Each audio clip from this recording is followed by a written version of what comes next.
Bonjour Benoît. Salut Laurent. Ou alors je devrais dire plutôt Benoît. Ouais, Benwa pour simplifier, pour qu'on me reconnaisse. Ouais. Ben ouais, non, c'est quand même excellent d'exister par ton prénom. C'est-à-dire que ça, c'est la classe, quoi. Voilà, t'es Benoît. Ouais. Et je me rappelle plus à qui disait ouais, non, il faut que tu parles à Benoît. Il disait, qui ça? Je dis ben Benoît quand même. Ah oui, Ouais, Benoît, oui, ouais, Benoît. si tu les pelles pas, en fait, les gens ils captent pas. C'est pas évident. Bon, cela dit, pour ceux qui te connaîtraient pas, peut-être petite présentation. Alors, moi je m'appelle Benoît Chevillot. Sur Twitter, je suis Benoît, Benwa. J'ai démarré le web il y a une douzaine d'années. Tout simplement par la petite porte en étant emploi jeune. Ça m'a permis de reprendre mes études et de me former à l'informatique avec un Master 2. Et puis après, des boulots à droite à gauche dans des boîtes pour finir par me lancer tout seul sur les conseils de Rudy Somm, Discodog, qui m'a fortement encouragé à me mettre à mon compte et à voler de mes propres ailes. Et puis depuis, je vole de mes propres ailes. Je fais des outils comme Netstorming, WPGO Social ou des outils sur mesure pour les personnes qui m'en commandent. Ça fait combien de temps que t'es passé t'as volé de tes propres ailes? Je rentre dans ma quatrième année. D'accord, donc tu as passé le cap des fameux 3 ans en France où Voilà, c'est tu, ça. tu meurs. Tu sais, j'ai été proactif. En fait, j'ai été entrepreneur la première année, auto-entrepreneur, et puis évidemment, auto-entrepreneur, quand tu commences à faire un petit peu de business, t'es vite coincé. Enfin, surtout maintenant, en plus, j'ai entendu qu'ils voulaient baisser les plafonds, c'est une catastrophe. En fait, ça sert plus à rien d'être auto-entrepreneur. Et donc, du coup, j'ai demandé immédiatement à la CIPAV, la RSI et tout ça, d'augmenter mes plafonds dès le début. Pour pas avoir la mauvaise surprise au bout des 3 ans et les rattrapages de forfait.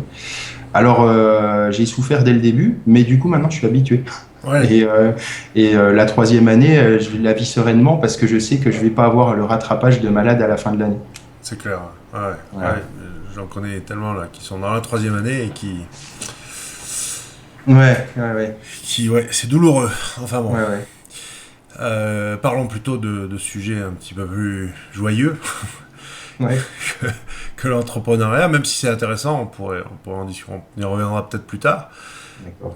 Mais on va parler en tout cas de plein de sujets qui vont être très variés parce que ce qui est intéressant avec toi, c'est quand même que tu fais partie du haut du panier dans la communauté dev. En tout cas, les devs qui prennent la parole. Parce que j'en connais plein de devs qui sont complètement dans l'ombre, dans leur grotte. Ouais. Et toi, t'as pas ce côté autiste où finalement, ouais, on arrive à communiquer avec toi. Voilà, en fait, tu vois, c'est peut-être lié au fait que avant d'être développeur et de reprendre des études d'informatique, j'ai eu une autre vie professionnelle. J'ai été éducateur pendant 4 ans. Donc, c'est peut-être ce côté-là qui fait que je suis pas aussi rigide ou austère que la caricature des développeurs. Et comme un certain Didier qui nous écoute peut-être, c'est pas non plus une insulte quand on te traite de référenceur, quoi. Non, moi, ça va, je le prends. Je le prends. Mais par contre, oui, t'as arrêté de faire les prestats SEO, tu fais plus Ouais, ça. les prestats SEO externes opérationnels, j'en fais plus tout simplement parce que c'est pas ce qui m'éclate le plus. Et ce qui m'éclate le plus, c'est ce pour qu'on me donne l'opportunité en ce moment, c'est de faire de la recherche et du développement, toujours lié aux problématiques de SEO, mais pas que.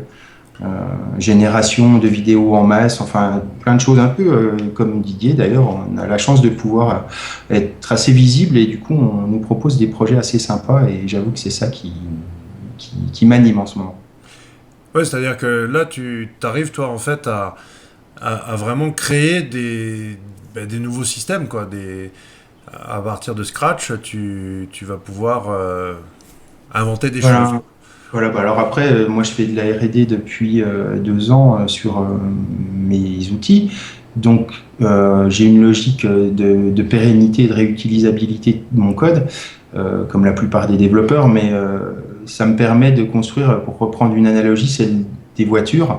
J'ai construit un châssis performant Et puis maintenant, quand on me demande un outil, ben, j'ai ce châssis et puis je peux changer la carrosserie, mettre des pneus lisses ou course, je sais pas. Enfin, voilà. Après, j'ai vraiment la brique de base ultra modulaire et performante qui me permet de construire des outils industrialisables, c'est-à-dire qui peuvent passer la, la mise à l'échelle sans aucun problème, sans aucune douleur. C'est juste une question de capacité hardware à rajouter pour que ça fonctionne.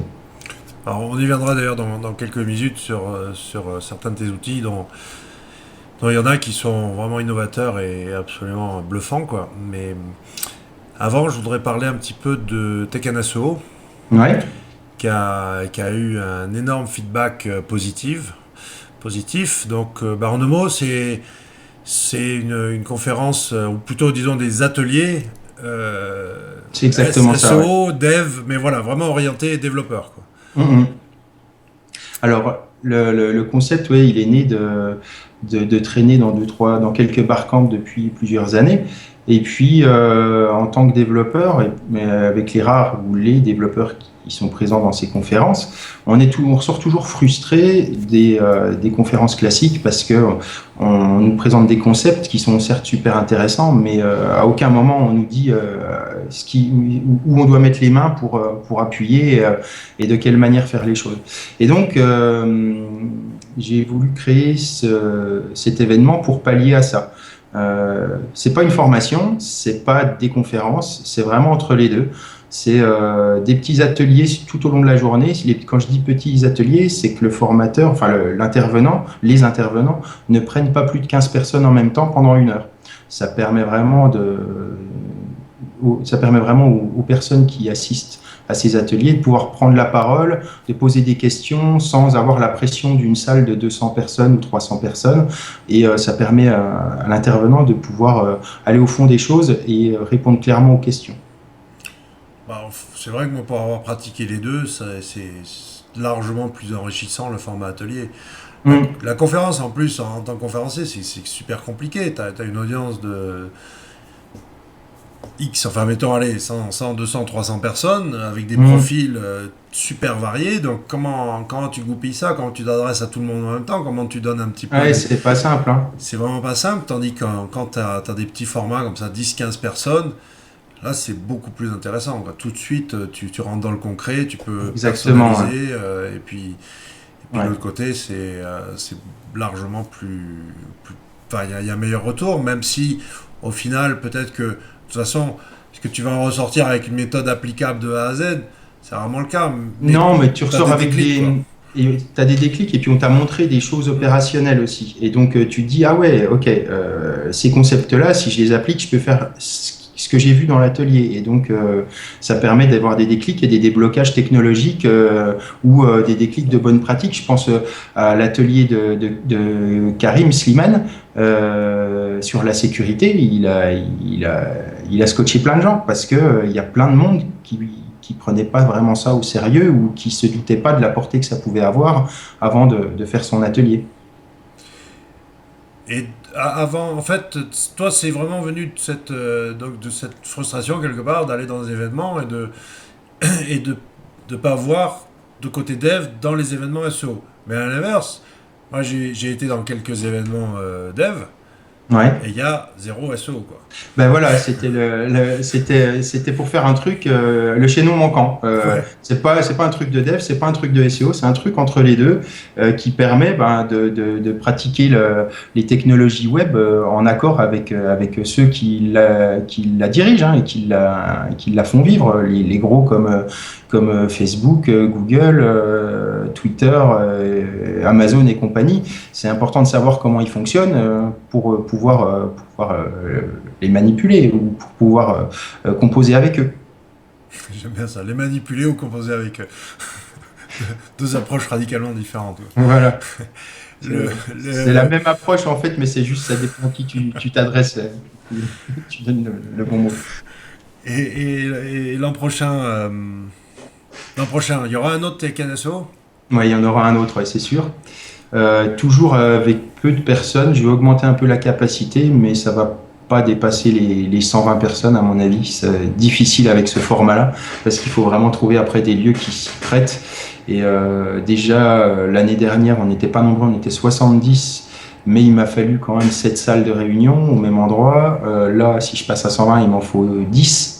Donc il faut trouver le lieu adéquat, et puis il ne faut pas non plus multiplier le nombre de salles d'ateliers et de participants, parce que sur une journée, je pense a priori que je vais garder le format une journée, je ne suis pas sûr de faire deux. Techniquement, on peut mettre que 5 ou 6 ateliers de 1 heure, avec la pause déjeuner et les pauses, ça fait 6 ateliers d'1 heure. Et si tu proposes 12 ou 13 intervenants, ben, il y a une frustration parce que les gens peuvent assister qu'à la moitié des ateliers. Ouais. Donc voilà, c'est une équation un peu compliquée à trouver. Il faut que j'essaye de garder la balance dans tout ça.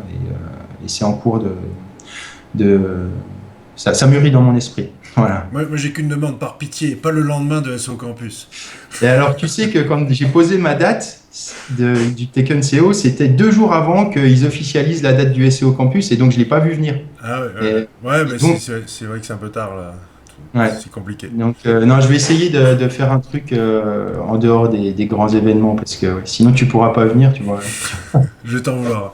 Ouais.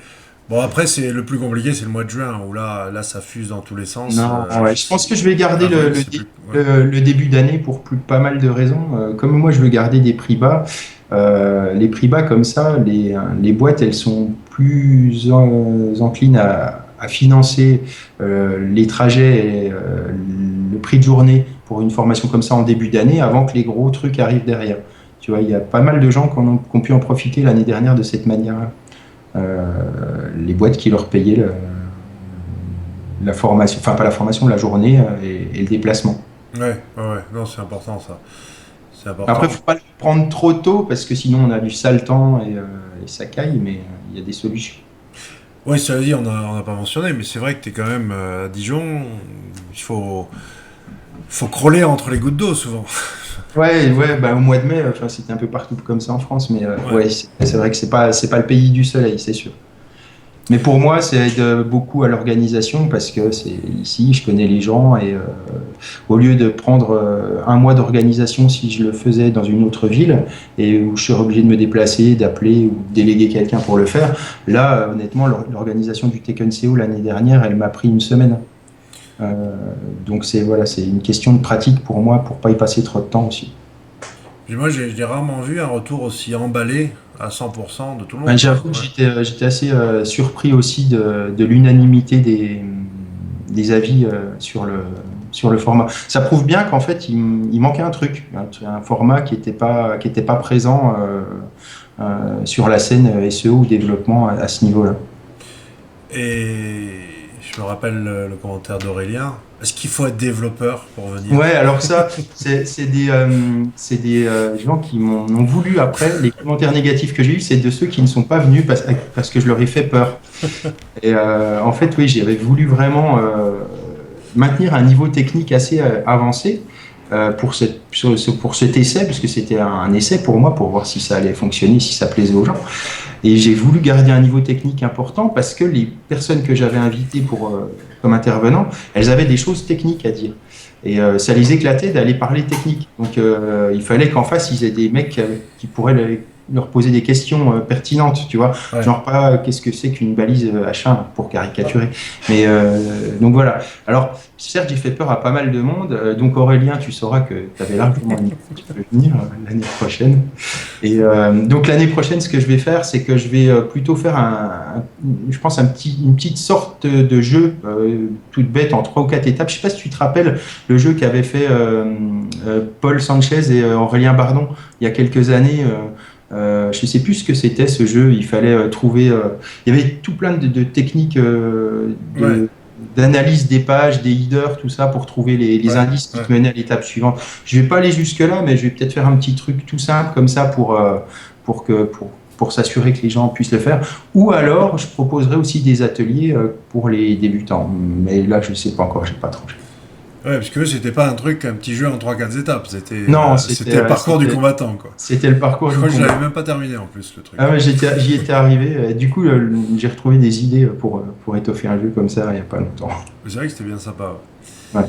Mais il fallait le temps. Il fallait le temps. Plus tu t'allais dans le jeu et plus il fallait creuser, quoi. Ouais, ouais. Alors, ouais, un petit peu dans le même sujet, formation, parce que ça m'a vachement intéressé ce que tu m'as expliqué. Et je pense que c'est pas assez connu ce que tu proposes au niveau de la formation, Mhm.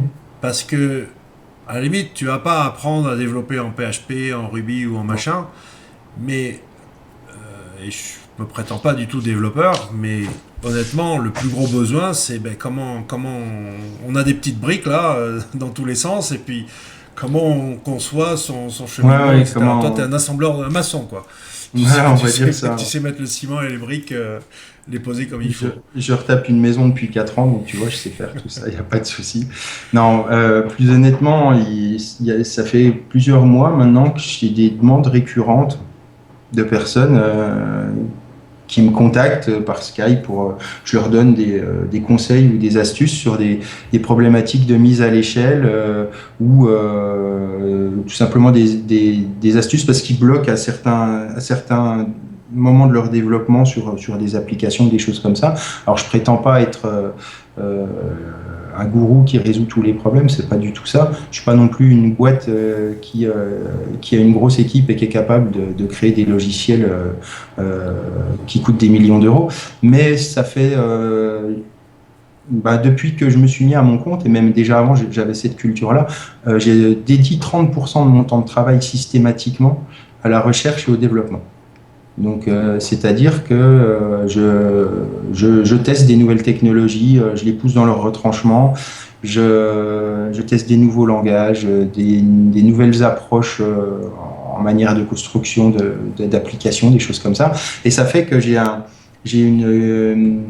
savoir, une culture à ce niveau-là qui me permettent de gagner un temps fou, qui permettent de gagner un temps fou aux gens qui viennent me consulter.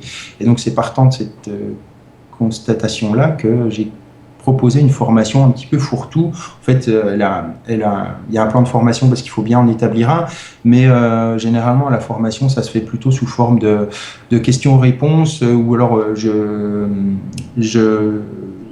on affine le plan de formation avant la formation pour répondre à leurs problèmes spécifiques. Et en gros, si je me souviens, c'est genre 1000 € la journée. Et faudrait en moyenne combien de jours pour tacler un projet?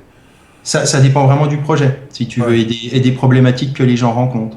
Moi, j'ai une formation de 2 jours de base, parce que pour la plupart des problématiques, ça suffit. Après, si, c'est sûr que si on vient me chercher en partant de zéro, c'est pas 2 jours qu'il faut. Les gens qui viennent chercher cette formation-là, c'est des gens qui ont déjà commencent à développer leur formation, leurs applications, même des applications qui sont opérationnelles, mais pour lesquelles ils rencontrent des problèmes de montée en charge, des problèmes tout simplement de blacklistage massif d'IP ou des, euh, des problématiques de mise à l'échelle. Hein. La plupart du temps, c'est ça, pour pouvoir travailler, scraper, extraire des données, poster, enfin tout ce qu'on fait dans le SEO et puis dans le web, avec aussi les problématiques de sécurité quand il y a pas mal de choses. Ouais, c'est ça qui est fort chez toi, c'est que vraiment enfin, tu fais du web app, du plugin, du logiciel. Enfin, il y a. Alors le logiciel, j'en ai fait dans une vie antérieure. Je me réalise vraiment plutôt dans les web apps et dans les technologies Unix que dans le logiciel, le soft pur et dur, comme on pourrait le voir sur un Windows. Ceux qui me connaissent, ils savent que je suis un gros troll anti-Windows, et peut-être encore plus anti-Mac. Mais voilà, le logiciel, pour moi, je le conçois comme on peut faire tellement de choses avec des web apps. Puis il y a tellement de gens qui savent très bien faire du C Sharp, du C, des choses comme ça. Je leur laisse. Moi, je fais les choses sur les serveurs. Je fais dialoguer les serveurs ensemble. Je fais des clusters de serveurs qui sont capables de traiter des dizaines de milliers de jobs en même temps. Voilà, c'est ce que je fais. Après, ça c'est une question d'affinité, mais si on vient de voir avec une idée d'application iPad, tu peux le traiter aussi, quoi. Alors ouais, je m'intéresse de plus en plus au mobile parce qu'il faut bien s'y intéresser, même si je préfère la voie du HTML5. Je suis pas un gros spécialiste d'applications Android ou iPad, mais c'est des technologies dans lesquelles je mets le nez depuis un moment et le jour où on vient me chercher avec un projet comme ça, c'est opérationnel. Moi, je suis plutôt dans les challenges de choses qui n'existent pas en fait. On vient souvent me chercher pour ça. On me dit, ouais, il y a ça qui existe, je me demande bien comment ils font, je voudrais le même service, mais je voudrais que ça coûte rien à l'exploitation et tout. Donc, c'est des. Enfin, quand je dis ça coûte rien, c'est ce que demandent tous les clients, forcément. Mais j'assemble énormément de techno open source que je mélange ensemble et que je fais fonctionner en harmonie. Le, le principe, de toute façon, toi, t'as commencé par le C, si je m'abuse, ou C++, Non, ça? j'ai fait beaucoup de Java. Java, ouais, c'est ça. Ouais. Donc, tu as commencé par les trucs très compliqués et très lourds. Voilà. Aujourd'hui, tu sais simplifier de plus en plus la vie, quoi. Aujourd'hui, je crois Bah, que c'est Ruby qui te branche le plus, c'est ça? ouais, Ouais. maintenant je vais vers l'efficace. Voilà, il y a des langages comme Ruby que j'ai découvert il y a 1 an et demi qui sont d'une limpidité et d'une rapidité de développement incomparable par rapport à des PHP ou du Java. Enfin, même si je vais me faire taper dessus par les personnes qui utilisent les dernières des formes de Java qui sont ultra bien pensées et qui du coup ont éliminé toutes les lourdeurs de Java. J'ai rien contre Java, c'est un problème historique entre Java et moi, mais on peut faire des choses super avec Java, il n'y a pas de problème avec ça. Et qu'est-ce que tu penses de ces modes dans les langages? Là, en ce moment, c'est Python. PHP a eu son heure de gloire. Après, il y a eu. Bah, PHP, il aura encore son heure de gloire pendant un moment, je pense, parce que pour faire du front-end ou du site web qui doit afficher des choses, PHP est fait pour ça quand même à la base. Ouais, mais il y avait. Enfin, tu vois ce que je veux dire? Il y avait une tendance, quoi. On voit vraiment Ouais, ah ouais, mais alors les modes comme ça, elles vont, elles viennent, et puis ça dépend des communautés de développeurs. Il y en a qui sont plus partis sur du C Sharp ou des technologies comme ça. JavaScript aussi a le Oui, vent. Hein, ouais, ouais. Bah ouais, bien sûr. et après, on peut pas maîtriser tous les langages. Déjà c'est difficile. Donc après, être expert dans 2 ou 3 langages, c'est pas mal. C'est déjà pas mal. Moi, je me suis concentré sur PHP, JavaScript et Ruby. Après, j'ai c'est plus que des notions. Je sais développer en Java, des choses comme ça. Mais voilà, pour être performant dans ce qu'on peut proposer aux gens, il faut maîtriser quelques technologies, mais pas toutes. Donc voilà. Après, c'est chacun voit midi à sa porte. C'est vrai que ça va pas être ça va être difficilement applicable au développement web, même s'il y en a qui le font, comme Didier par exemple, qui s'amuse à faire un serveur web en C pour délivrer ses propres pages. Euh, chaque langage a ses aficionados et puis chaque langage a ses points forts et ses points faibles. Il faut les prendre pour ce qu'ils sont et les utiliser pour ce qu'ils savent faire le mieux. Moi, je me sers de PHP maintenant pour gérer des back-office et du front-end. Et je me sers des langages de script comme Ruby ou Python, ou carrément du shell, Linux ou Unix, pour faire toutes les tâches de fond qui demandent de la robustesse et de la puissance. Alors maintenant, pour aller un petit peu faire un tour d'horizon de ce que tu fais concrètement, les exemples. Ouais. Euh, une bonne nouvelle, Netstorming ne va plus être en Ah, travaux. Netstorming elle sort enfin de sa phase de travaux de 1 an. Donc, ouais, voilà, c'est les problèmes de pouvoir dégager du temps de développement sur un projet.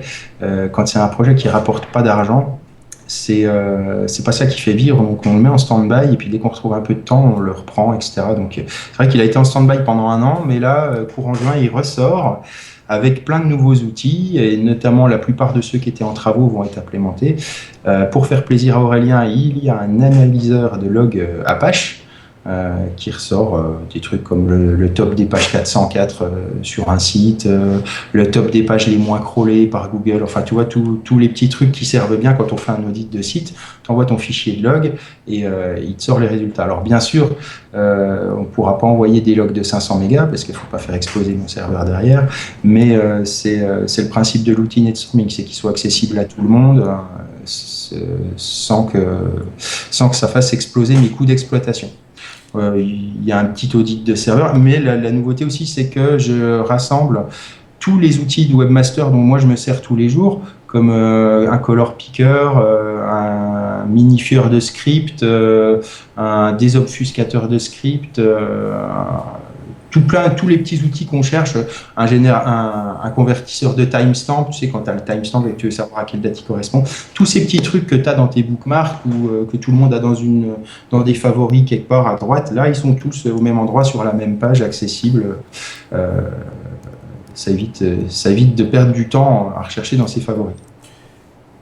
L'outil, tiens, petit indice. Le simulateur de Googlebot que j'utilisais marche plus. Ah ouais. D'accord. Il était pas mal parce que tu pouvais régler différents user agents, tu vois, des choses comme ça, quoi. C'était pas que ça peut Googlebot. être intéressant comme outil, ouais. Tiens, je le note. Et là, il est out. Et il y a effectivement plein de simulateurs de bots, mais qui sont, voilà, c'est genre, tu vois, des lynx, quoi. Hein, Ouais. qui te font la version, mais c'est pas tout à fait ça. Tu vois pas avec, bon, pas un truc sur IP pour. Attends, je vais essayer de te trouver la liste des outils. Bah, je l'avais tweeté, mais je crois qu'elle s'est encore étoffée depuis que je l'ai tweeté. Il y a quelques personnes qui ont accès au bêta test en ce moment. Alors, si je mets ça là. Alors, en référencement, qu'est-ce qu'on a comme nouveau il y a quelqu'un qui m'a demandé un outil pour checker massivement le nombre de pages indexées de sites. Donc, ça, c'est fait. Un truc pour extraire les emails des sites.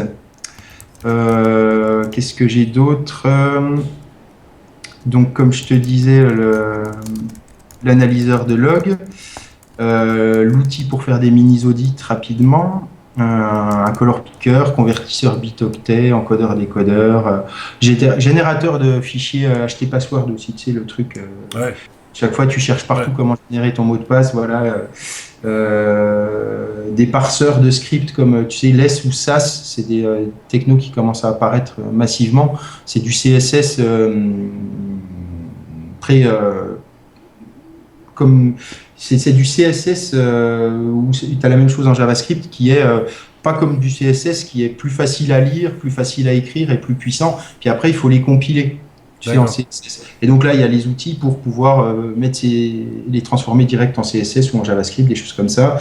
Le convertisseur de timestamp, enfin voilà, plein de petits outils comme ça. Et puis, comme c'est des petits outils simples, on en rajoute de plus en plus dès qu'on peut. Donc, il y a une vingtaine d'outils supplémentaires par rapport à l'année dernière. Et ça va être en ligne d'ici 15 jours. Et il y aura d'autres jeux, parce qu'il y a le jeu du pingouin. Non, j'ai pas eu le temps de refaire de jeu, malheureusement. J'ai prêté le jeu à Xaphun, qui l'a détourné pour la nuit du hack. Avec son logo, la tête de Zataz et de Corben. Voilà, donc c'est la version 2.0 du jeu qui est disponible. Je sais pas où, s'il faut demander à Xaphun, je sais pas où il l'a mis. Ouais, c'était pas le week-end dernier, ça? Si, c'était samedi dernier, ouais. Alors, autre outil, Go Social. WP Go Social, ouais, alors pareil, c'est un plugin qui a été en stand-by pendant un an. Que j'ai créé initialement avec Paul Sanchez de SEO Blackout, qui permet de relayer automatiquement tes posts ou tes articles ou tes annonces, enfin, tout dépend du custom post type que tu utilises sur ton WordPress, sur un paquet de targets social. Notamment Google+, Facebook, Twitter, Blogger, LinkedIn, Delicious, les WordPress, bien sûr, les Drig, les Plig, j'en oublie plein. Voilà. Alors, tu me diras, il y en a plein qui existent déjà d'outils comme ça, mais pendant de ces outils, c'est qu'ils utilisent les API. Ouais, Donc, quand tu utilises les API, tu peux pas faire de la masse, non. sinon tu te fais détecter. Et WP Go Social ne passe pas par les API et permet d'utiliser plusieurs comptes Facebook, plusieurs comptes Google+, etc., etc., etc., pour relayer tes articles automatiquement via un spin, par exemple. Il a dû entendre qu'on parlait de lui, Paul, parce qu'il est en train de me pinguer là, sur Skype. Ah ouais? Alors, on a une conférence samedi à faire ensemble, il faudrait peut-être qu'on la prépare un petit peu. Ah ouais, d'accord. Mais alors, ouais, WP Go Social, c'est combien? C'est 59 € À vie? à vie, mais c'est une licence par site. Après, si on prend plusieurs licences, c'est dégressif. Le site va être à jour, pareil, d'ici une dizaine de jours, en sachant que la nouveauté maintenant, c'est qu'il y a une version gratuite, mais qui fait pas tout ça. D'accord. Voilà. J'ai gardé pour le meilleur, pour presque la fin. Ouais. Les Sims. Les Sims, ouais. Les Parce que Sims, les Sims SEO. là, t'en as tué un paquet quand même, en Ouais. expliquant ton truc. Ouais. Parce que on l'a tous imaginé ça, on l'a tous fait de manière plus ou moins artisanale. Mhm. Et toi, tu l'as industrialisé. Ouais. C'est le concept des personas. C'est-à-dire, Voilà, il ouais. est en cours de finalisation cet outil. Enfin, je pense qu'il sera jamais terminé parce que il va évoluer tout le temps. J'aurai toujours des nouvelles idées. Mais le concept, c'est vraiment ça, c'est de, de créer des communautés virtuelles de robots, Ouais. qui ont des passions, qui ont une famille, qui ont des centres d'intérêt, qui ont des humeurs, et qui sont capables, évidemment, de relayer les informations qu'on leur demande de relayer. Donc le but du jeu, c'est que ces robots, ils aient une vie autonome, ils se créent des comptes à droite à gauche, des Twitter, des Google, des Facebook, des WordPress, des Tumblr, etc., etc., etc., des forums, enfin tout ce qu'on fait dans la vie numérique. La seule brique que j'ai encore pas envisagée pour l'instant, c'est le chat. Bon, Mm. il faudra un petit peu que je check un peu plus profondément les technos de discussion de robots, parce qu'il y en a qui sont assez marrantes quand même, pour ça, mais sinon ils vivent leur vie, ils postent leurs humeurs, ce qu'ils ont fait dans la journée, les informations qui les intéressent, ils retweetent les gens qu'ils aiment bien ou les informations qui les intéressent, ils font pareil sur Pinterest ou sur Google+, etc. Et évidemment, ils sont aussi capables, on peut de temps en temps leur dire, est-ce que tu pourrais me relayer cet article? Ouais, Voilà. c'est clairement le but. Mais en plus, ce qui est fort, c'est qu'il y a certains sentiments. C'est-à-dire, genre, t'as la famille jardinier, t'as la famille de Voilà. marin. Voilà, alors ça, c'est le top du concept. On y arrive doucement, ça va arriver pour cet été, puisque pour arriver à pousser un concept industriellement comme ça, il faut avancer par strates. Donc tu commences toujours par faire les couches de base qui te permettent de faire les fonctions de base, hein, qui sont le post, les inscriptions, suivre des gens, arrêter de suivre des gens, etc., etc., retweeter des gens, pour qu'une fois que tout ça est prêt, tu puisses mettre un algorithme en place qui permet de dire, ben, t'es l'ami de telle personne, donc il va falloir que quand lui, il parle d'un tweet sur ce que t'aimes bien, tu le retweets. Faire des petites règles comme ça, et une fois que ces règles sont en place, elles vivent toutes seules, et puis c'est un petit peu le game of life, où on laisse les choses interagir entre elles. Tu dis que ça sera jamais terminé de développer, mais est-ce que c'est opérationnel? Est-ce qu'on peut l'acheter? Est-ce qu'on peut C'est demander à pas, Presta? c'est pas encore achetable, c'est opérationnel. Moi, je l'utilise tous les jours. Il y a d'autres personnes qui financent ce développement qui ont aussi accès. Ce sera proposé sous forme de prestations packagées sous peu. D'accord. Et est-ce que du Benoît Labs, il y a d'autres petites choses qu'on pourrait avoir en exclu à venir? Non, je travaille pas particulièrement sur des trucs que je vais vendre ou que je vais commercialiser. Je te dis, je m'éclate Ouais. surtout sur, c'est des commandes privées. Après, je peux pas trop parler de ce qu'elles font. C'est vraiment le côté challenge, industrialisation d'une tâche qu'on n'a pas prévue à la base, euh, qui m'anime en ce moment et qui me fait manger aussi. Alors ça c'est rafraîchissant parce qu'on n'a pas parlé Google, on n'a pas parlé Ouais, Pingouin, on n'a pas parlé ouais, Panda. ça change. Ouais. Mais cela dit, bon, t'as quand même aussi, t'as eu ta vie d'entrepreneur web, t'as connu les pénalités, t'as connu tout ça. Ah, moi, la première pénalité, j'ai pris Panda quand ils l'ont lancé aux États-Unis. Je l'ai pris en France en novembre ou en octobre 2010 ou 11, je sais plus. C'était quand le premier Panda aux États-Unis. En tout cas, je l'ai. 2010, 2010. Ouais, bah voilà, c'est ça, novembre 2010. Justement, à Montpellier, je discutais avec d'autres personnes, les WebX, qui ont eux aussi subi la même chose le même week-end. Il y a plusieurs personnes qui ont subi un test ce jour-là, en même temps que le lancement de Panda aux États-Unis. Et moi, je suis pas sûr que ce soit Panda un test en France, hein, mais c'était vraiment le même week-end et tout ça, mais j'étais en France.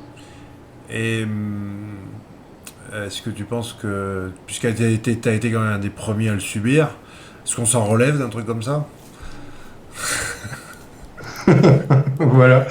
C'est chaud, hein, parce que il y a encore un truc que j'ai pas essayé, j'ai pas envie d'essayer, c'est le désaveu de lien, parce que je sens vraiment, je suis sûr et certain de ce qui va se passer derrière. Mais c'est la dernière action que j'ai pas tentée. J'ai à peu près tout essayé sur 3 ans pour remonter le trafic.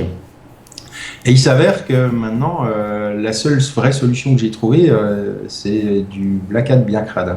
Ouais. C'est malheureux à dire, hein, mais pendant 2 ans, j'ai tout fait selon les guidelines pour être sûr de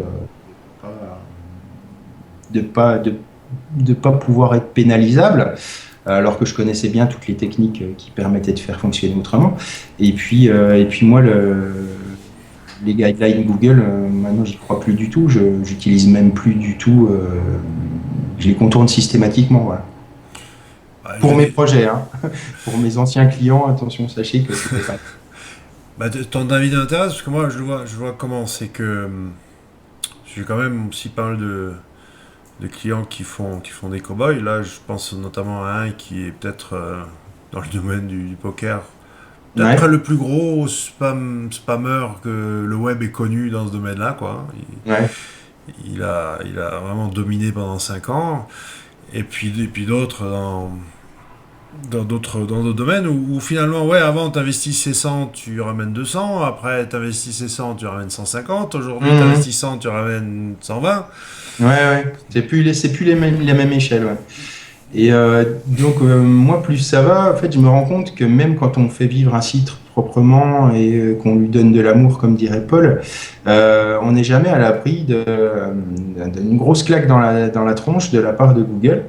Je l'ai vécu, je connais beaucoup de monde qui l'ont vécu, on s'en relève difficilement, la plupart du temps ça coule un business. Il y a une personne qui, avec le recul, moi j'étais pas dans son état d'esprit il y a quelques années, mais maintenant j'ai envie de dire qu'il a tout compris. C'est Rudy, Hmm. il est politique de la terre brûlée pour faire un business sur le web.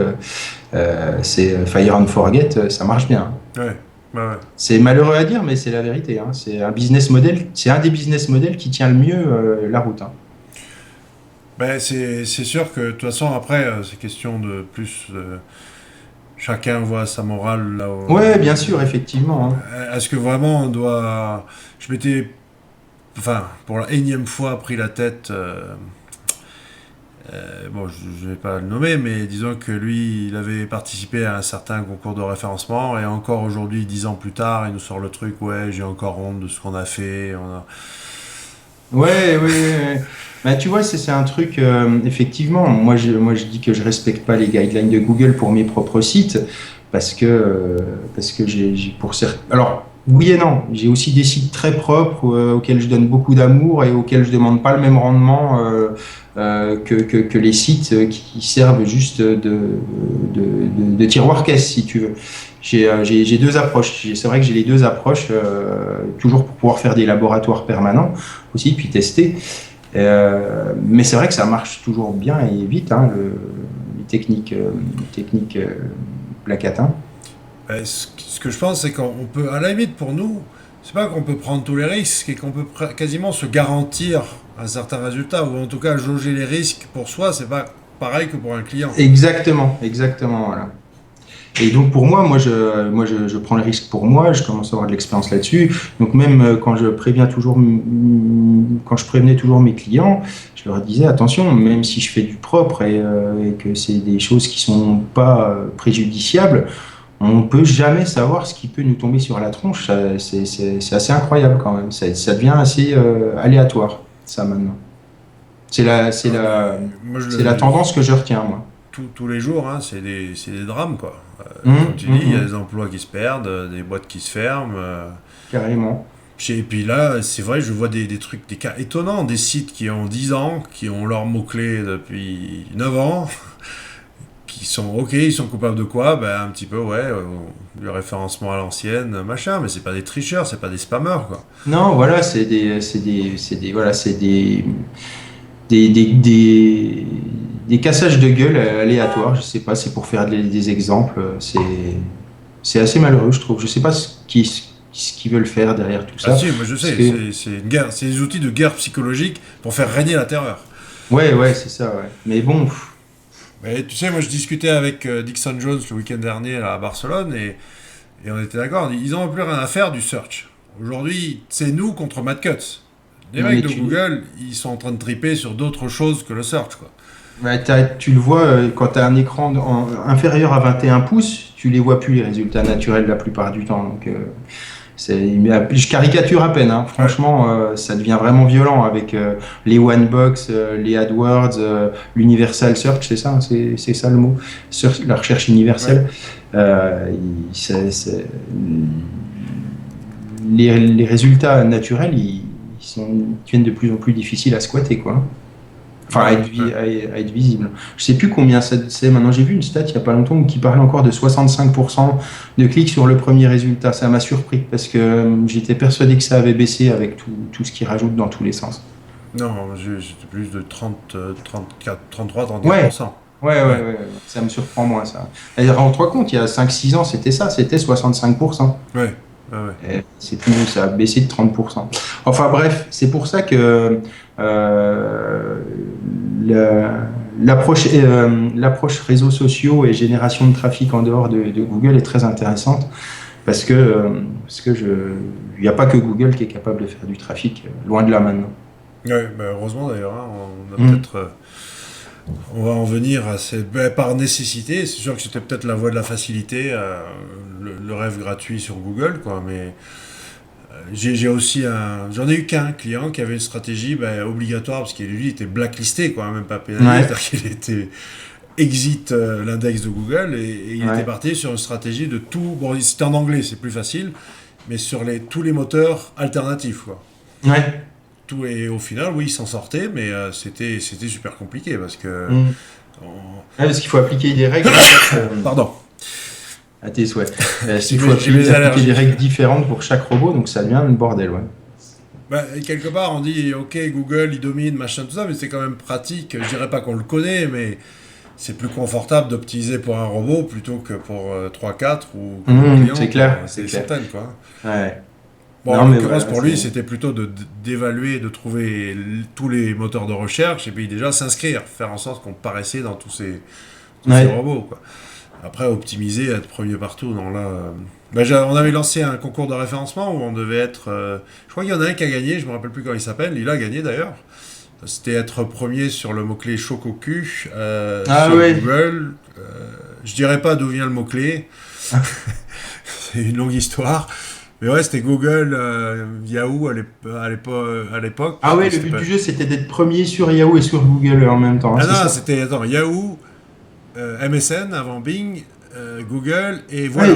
Et Et voilà. je crois que le gars, il a gagné qu'il y a un an, hein, c'est Ouais, ça? Parce ouais, qu'il ouais. lui a fallu 4 ans pour que tout soit aligné, quoi. Ah ben le concours, ça fait depuis 2005 qu'il Ouais, bah, existe. ça a mis 7 ans, ouais. Ça a mis 7 ans, voilà. Voilà. Donc, c'est un business model pour les gens patients, voilà. Mais tu vois, tu parlais du blacklistage. Là, par contre, il y a un truc dont je suis certain, c'est qu'on peut sortir indemne d'un blacklistage. Je l'ai déjà Ah, vécu plusieurs fois. c'est plus facile, je trouve, que de sortir d'un blacklistage que d'une pénalité comme Panda ou Ah Pingouin. ouais, il vaut mieux être blacklisté que pingouinisé ou pandalisé, hein, ça c'est sûr. Hein. C'est plus facile de re-rentrer dans l'index. C'est opposition originelle en plus. Ben, j'ai Il même y a pas de observé doute, un quoi. petit boost Ouais, post ouais, ouais. blacklistage quoi. C'est le coup de fouet, ça te Ouais. donne de l'élan. Voilà, c'est ça. Non, c'est sûr, parce que tu nettoies, tu montes pas de blanche, t'as en plus une communication avec des gens, Ouais. tandis que Panda Pingouin, t'as que dalle, t'as pas d'interlocuteur, tu peux pas Non, resoumettre ton site ou quoi que ce soit, c'est non. automatique, algorithmique, faut attendre la mise à jour éventuellement prochaine, en attendant que ce soit implanté en live, donc Ouais, moi, il y a beaucoup des plus sites, je compliqué quoi. pense que quand ils sont marqués, alors je sais pas je sais pas si c'est que Panda et Pingouin, mais il y a vraiment des marqueurs chez Google qui, quand ton site est marqué, c'est le fer rouge, quoi. C'est indélébile et quoi que tu fasses, tu reviendras jamais à tes positions antérieures. Alors, je dis pas que c'est tous les filtres qui sont concernés, mais il y en a qui sont comme ça et quand tu contactes Google, ils disent non, non, tout va bien, vous n'êtes pas filtré du tout. Ouais, d'accord, ok. Bon, et ben j'ai plus qu'à le fermer. Moi, je les Ouais. laisse ouverts, ces sites-là, pour les étudier dans le temps, parce que des fois, il y a des surprises. Hein. Et Google, il aime bien faire des tests de temps en temps pour voir si son raisonnement était juste. C'est-à-dire que j'ai quelques sites comme ça qui ont pris des filtres et que je garde quand même depuis des années parce que, un, c'était mes premiers sites, donc c'est mes bébés, je les tuerai jamais, je vais les renouveler jusqu'à ma mort, tu vois. C'est, et, euh, et donc, des fois, de temps en temps, tu vois, sur une journée, un gros pic de trafic, tu te dis, qu'est-ce qui se passe? Ah ouais, il m'a mis dans le top 3 du keyword que je vise, ou dans le top 10, tu Ouais. vois, mais pendant 12 heures. Et il analyse ce qui se passe, est-ce qu'il y a un taux de rebond acceptable et tout ça. Et puis, si ça lui convient pas, tout de suite, tu repars où tu étais. Et puis, des fois, tu repars systématiquement, mais des fois un peu moins loin, si ce qu'il a découvert lui a plu. C'est marrant, quoi. J'ai remarqué que c'était assez cyclique sur tous les sites qui sont filtrés. Oui, ben en fait, il y a aussi, moi le plus long que j'ai vu, enfin, en travaillant, en essayant de récupérer un site hors Panda Pingouin, c'était ouais, une pénalité à un an, quoi. Ouais. À un an, ou jour pour jour, c'est reparti tout seul. Mais là, oui, reparti pour de bon, quoi. Mais Panda Pingouin, je suis comme toi, moi je pense que les sites sont marqués. Le Il y nouveau a Pingouin, je sais quelques, pas. il y a quelques personnes qui font des témoignages en disant qu'ils sont revenus à leur niveau d'avant. Ils sont rares, hein, quand même. Hein. Non, moi, dans le monde, j'en ai pas vu un seul de ces témoignages. Ah ouais. J'ai vu des mecs qui, soi-disant, sont sortis du truc, mais qui ont récupéré le niveau d'avant.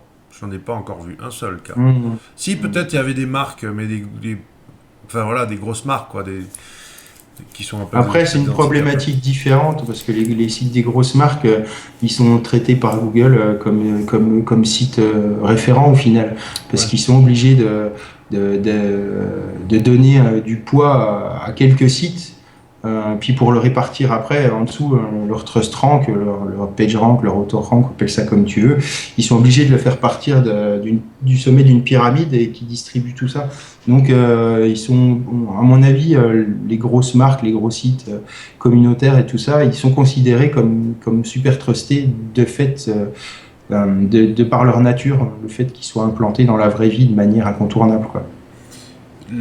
Et tu penses que dans ta boule de cristal, toi, ou en tout cas, qu'est-ce que tu penses par rapport à l'avenir du site web? Est-ce que tu crois vraiment que l'application va prendre le dessus, le mobile va nous tuer? Qu'est-ce que... Alors, honnêtement, ça m'embêterait vraiment que la logique application prenne le dessus, tout simplement parce qu'on peut faire quasiment les mêmes choses.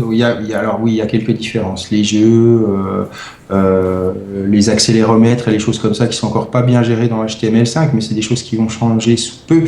Euh, Cela dit, je me prépare sévèrement à la logique de référencement applicative, hein, qui est pas du tout la même. Pour être sur Google Play ou sur comment ça s'appelle sur Mac, Apple Store, c'est ça? Hmm. App Ouais, Store. App Store, voilà. Il faut se préparer aux deux parce que de toute façon, j'ai vu un article la semaine dernière c'était sur Search Engine Land, je crois, où il disait que Google avait changé les guidelines pour dire que il fallait faire absolument ne plus faire les cons avec les redirections des versions mobiles. Quand tu arrives sur une page profonde, que tu dis je veux version mobile et que ça te renvoie sur la page d'accueil. Apparemment, Google va sanctionner ça maintenant. Il faut être cohérent dans moi, ce qui me paraît logique depuis le début. Tu fais pas une redirection vers la page d'accueil quand tu arrives sur une page profonde. Mais il va falloir faire très attention, à mon avis, et commencer par développer. Moi, je pense que je fais ça systématiquement dans tous mes développements depuis 1 an ou 2 maintenant. C'est systématiquement une version mobile, quoi. Ça peut être du responsive, hein. Il n'y a pas non plus besoin de faire un truc super chiadé, mais ça devient super important. Ouais. C'est incontournable. Moi, je vois le web, je passe plus de temps sur le web sur mon mobile que sur mon ordinateur en tant que professionnel. Donc, Ah ouais. enfin, ou presque, hein, Ouais. tu vois. C'est Non, il y a de plus en plus de gens qui me disent ça. C'est vrai que je suis encore un peu réfractaire, mais ouais. c'est Non, vrai. je suis convaincu de l'avenir du mobile et qui commence déjà à prendre le pas sur le desktop. Après, les applications, c'est une grosse machine à sous où tout le monde se gave et où tout le monde est content de payer en plus, j'ai l'impression, parce que tout le monde s'échange des applications et tout le monde est content de cliquer sur une pub pour avoir accès à l'application. Enfin, tu vois ce que je veux dire? Le Mm. modèle, le modèle, le modèle est efficace. Donc, je pense pas que malheureusement on peut s'attendre à une victoire du HTML5 là-dessus, parce qu'avec la logique financière derrière, Ouais, mais si, parce que regarde, les mecs, ils ont, enfin, zéro créativité ou, enfin, c'est creux toutes ces applications qui sont soit des clones du site web, soit la effectivement plupart elles servent à rien, hein, on est d'accord, hein, il y mais a zéro valeur ajoutée. Hein. Je vois pas l'intérêt de la plupart des applications, quoi. Ou non, mais alors c'est les un truc applications, je publicitaire. pense qu'il faut les voir sous forme de source de trafic, tout simplement. La logique référencement pure, moi, à mon avis, elle a pas d'avenir. Euh, c'est une logique d'acquisition de trafic.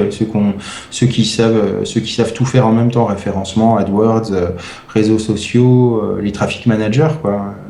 Créer des applications virales pour driver du trafic chez toi, faire des vidéos marrantes qui ramènent chez toi, qui font parler de toi. Enfin, c'est le référencement maintenant, avec le nombre de services différents en ligne qui existent, ça devient difficile de faire.